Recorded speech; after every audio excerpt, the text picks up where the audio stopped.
पूजन कर मिलत दुल्हा गो रहे। भोले बाबा के पूजन कर मिलत दुल्हा गो रहे। चढ़ गल सबन बतिया मानिले ननद गो रहे। चढ़ गल सबन बतिया मानिले ननद गो रहे। भोले बाबा के पूजन कर मिलत दुल्हा गो रहे। भोले बाबा के पूजन कर मिलत दुल्हा गो रहे।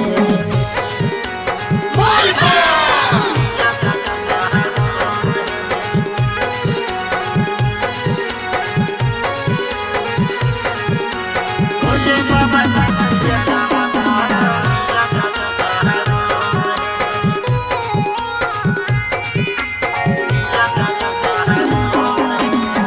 गंगा जी के पनिया लिहो भंगिया धतूरा। भोले बाबा सब तोहर सपना करत पूरा। गंगा जी के पनिया लिहो भंगिया धतूरा। भोले बाबा सब तोहर सपना करत पूरा। हमारा साथे चल देव घर सपना पूरा तो रहे। हमारा साथे चल देव घर सपना पूरा तो रहे। भोले बाबा के पूजन कर मिलत दुल्हा गो रहे।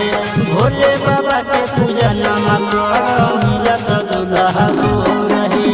प्रेम से बोलो शिव शंकर भगवान की।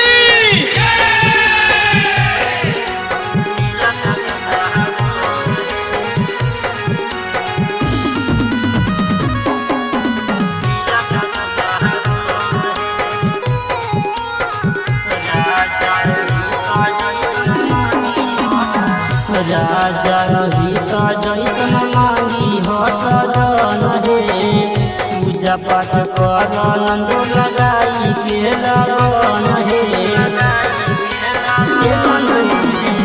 राजा रोहित जैसन मांगी हो सजन हे।